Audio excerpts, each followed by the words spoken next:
Hello, I'm Rob, and I'd like to share with you some stories and interesting information about a historic Vermont landmark, the Colchester Reef Lighthouse, located on beautiful Lake Champlain, which sits geographically between the Adirondack Mountains of New York and the Green Mountains of Vermont.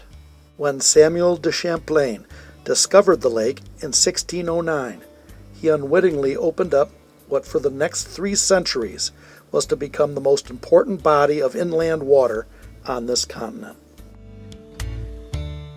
Many important nautical battles in the Revolutionary War for Independence and the War of 1812 were fought on Lake Champlain. After the wars, and when peace came to the Champlain Valley, commerce increased and trade thrived. By the mid-1800s, Burlington was the 3rd largest lumber port in the country, and the waterfront was an incredibly active and lively place, and the economic driver of the city. The building of the Champlain Canal really affected the economic development of the Champlain Valley. Industries that cut timber and quarried stone found new domestic markets for their products. Agricultural surpluses such as apples, butter, cheese, and other semi-perishables could be shipped quickly and inexpensively to the urban centers along the eastern seaboard. The canal also provided residents of Burlington with manufactured goods and raw materials that had previously cost a great deal. This is the Vermont, the first successful steamboat on Lake Champlain, and the second in the world. It was built and launched by 2 brothers, John and James Waynans, at Burlington, Vermont in 1808. In times of rough weather, and with all the traffic on the lake, there were bound to be accidents and resulting shipwrecks. Ships ran aground on reefs, shoals, or points. Just north of the popular harbor of Burlington was the heart of the danger zone, in the waters of Colchester. The Lighthouse Service decided to build a lighthouse on Colchester Reef in 1869, then ran a national competition for the best design. It was won, surprisingly, by a local University of Vermont graduate, Albert R. Dow. The first floor was divided into a living room and kitchen, the second floor into 4 bedrooms. The lighthouse was completed and ready to be commissioned late in the year 1871. Colchester Lighthouse was listed on the navigation charts for mariners as a fixed white light covering a 360-degree circle and having a visibility of 11 miles.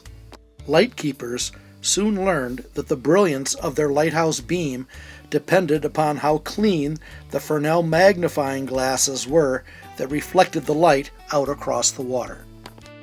The water for cleaning came from the lake, and a pail with a long rope attached was a great way to get it up to the lamp platform. The fog bell on Colchester Light rang every 20 seconds during periods of fog when visibility at the lighthouse was less than 3 miles. Foul weather, adverse winds, and darkness caused skippers to be unsure of their exact position.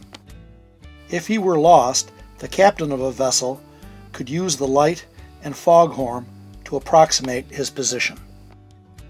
The life of a lighthouse keeper was one of splendid isolation.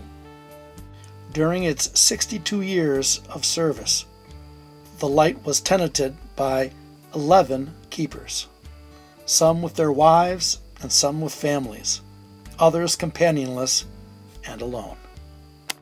The lighthouse knew the happy ring of children's laughter in the summer, the creeping solitude of the fog, the lashing gales of fall, and the awful crunch of a wooden vessel striking rocks. The keepers used the nearby island to the north, Hogback Island, as farmland. In the winter, the structure had to withstand the powerful forces of nature, but the ice made it easier for them to get supplies and to see other people. From 1871 to 1933, when it was replaced by an automatic beacon, the Colchester Reef Lighthouse was a comforting landmark for mariners on Lake Champlain. Because it had to endure strong lake winds, the structure's 25-foot square post and beam frame, foundation, roof, and tower are pegged, bolted, and secured with 1.5-inch thick iron rods. Over the years, the light suffered damage from ice flows and gradually fell into disrepair. In 1952, the lighthouse was put up for auction and sold to Mr. and Mrs. Paul and Lorraine Bissett of Winooski, Vermont, for $50 to be dismantled for timber to construct a home. After this sale, Vermont historian Ralph Nading Hill ferried Electra Webb to the now derelict lighthouse. Entranced, she persuaded the Bissetts to sell it for $1,300 and substitute building materials.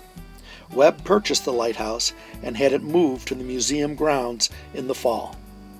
Undaunted by the hazards involved, her veteran crew cataloged each piece of the building before moving the heavy beams, stairways, doors, and windows to reconstruct the building on Webb's Shelburne Museum grounds.